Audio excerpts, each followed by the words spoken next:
22 ఏళ్ళు 2 పాఠశాలలు ఆ ఉపాధ్యాయుడు ఉద్యోగ ప్రస్థానం.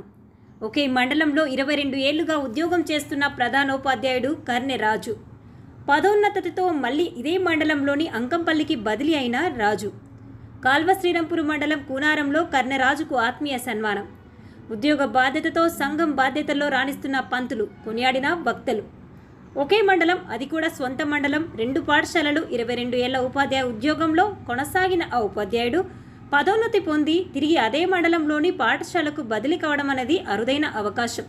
కాల్వ శ్రీరాంపూర్ మండల కేంద్రానికి చెందిన కర్నె రాజు ఉపాధ్యాయ వృత్తి చేపట్టి బెన్నంపల్లి ప్రాథమిక పాఠశాలలో ప్రస్థానం మొదలుపెట్టి అక్కడే 10 ఏళ్లు విధులు నిర్వహించారు.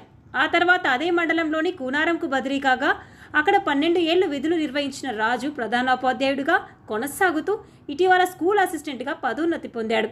పదోన్నతి పొందిన రాజు తిరిగి అదే కాల్వ శ్రీరాంపూర్ మండలంలోని అంకంపల్లి పాఠశాల ప్రధానోపాధ్యాయుడిగా బదిలీ అయ్యారు.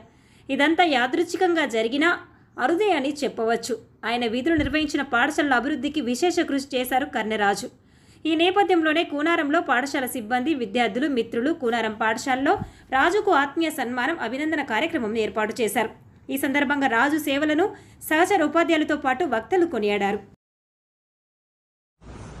వాస్తవంగా అదృష్టం రాజు గారికి, ఎందుకంటే సొంత మండలంలో అంటే అపాయింట్మెంట్ నుంచి ఇప్పటి వరకు కూడా ఒకే మండలంలో పనిచేయడం చాలా మందికి అరుదుగా జరుగుతుంది సంఘటన.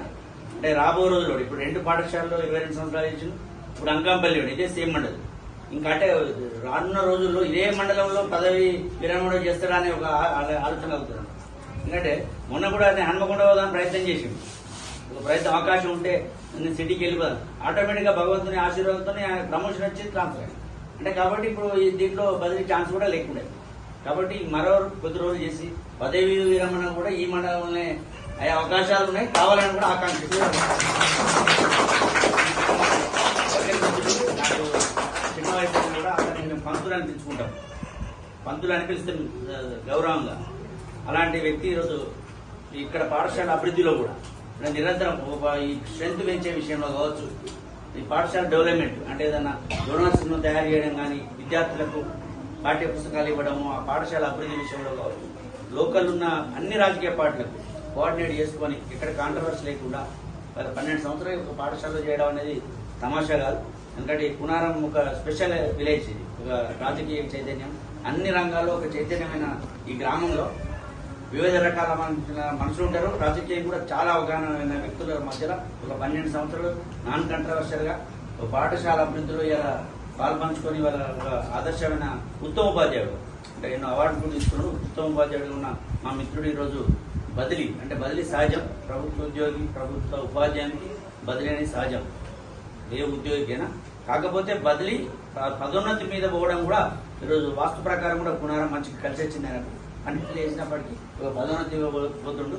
రాబో రోజుల్లో కూడా మంచి ఇంకా పదోన్నతి ఎంఈఓ, డిప్యూటీఓ దాకా కూడా వెళ్ళాలని ఆకాంక్షిస్తూ, రాబో రోజుల్లో ఈ పాఠశాల ఏ విధంగా అభివృద్ధి చెందులో భాగస్వామ్యంలో అంకంపల్లిలో కూడా అదే పాఠశాలను అభివృద్ధి చేస్తూ అక్కడ కూడా మంచి పేరు తెచ్చుకొని మా మిత్రులకు కానీ ఇక్కడ ఈ మండలానికి కానీ మంచి పేరు తేవాలని, అలాగే వారిని కన్నా తల్లిదండ్రులకు కూడా ఈ సందర్భంగా ధన్యవాదాలు తెలియజేస్తున్నా. ఎందుకంటే ఒక మంచి ఉపాధ్యాయుని ఈ సమాజానికి అందించడం జరిగింది. ఒక ఇంట్రెస్ట్ ఈ రోజులు ఏంటంటే ఒక ప్రభుత్వ ఉపాధ్యాయుడు అంటే ఒక గతంలో సిస్టమ్ వేరుంది, ఇప్పుడు వాళ్ళకి ఇంట్రెస్ట్ పెరిగింది. విద్యార్థులను తీసుకురావడం, స్కూల్లో జాయిన్ చేయడం ఇవన్నీ ఒక తపన. అంటే ప్రభుత్వ పాఠశాలకు ప్రైవేట్ పాఠశాలకు పోటీగా ప్రభుత్వ పాఠశాలను నడిపేయడం ఒక సాహసం. అలాంటి పాఠశాలను ఇంత తీర్చిదిద్ది ఈరోజు పోతున్నా అంటే చాలా సంతోషం. వచ్చిన మేడం కూడా, విజయలక్ష్మి మేడం కూడా మీ సహకారం కూడా, అలాంటి సహకారం పాఠశాల ఈ ప్రాంతాన్ని అంటే విద్య, సమాజంలో విద్య ఉన్న చోట అన్ని ఉంటాయి, అన్ని సకల సౌకర్యాలు ఉంటాయి. తర్వాత సమాజానికి మూలం విద్య. ఆ విద్య ఉంటే అన్ని రుగ్మతలకు తొలగించే అవకాశాలు ఉంటాయి. ఈ రాష్ట్ర ప్రభుత్వం, కేంద్ర ప్రభుత్వాలు కోట్లాది లక్షలాది వెచ్చించి చేస్తా ఉన్నప్పుడు ఉపాధ్యాయులు కష్టపడ్డా పేరెంట్స్ సహకారం కూడా అవసరం ఉంది. వాస్తవంగా పేరెంట్స్ కానీ, విద్యా కమిటీ చైర్మన్లు కానీ, ప్రజాప్రతినిధులు కూడా ఈ ప్రభుత్వ పాఠశాలను పటిష్టపరిచే విషయంలో ప్రతి ఒక్కరు భాగస్వామ్యం ఉంటేనే ఈరోజు పాఠశాలలు మనగలుగుతాయి. లేకపోతే చాలా రాబో రోజు చాలా ఇబ్బందిగా ఉంటుంది. కాబట్టి అందరూ కూడా ఈ పాఠశాలకి కృషి చేయాలని మరోసారి మా కన్నరాజు గారికి శుభాకాంక్షలు, అభినందనలు తెలియజేస్తూ సెలవు తీసుకున్నాను.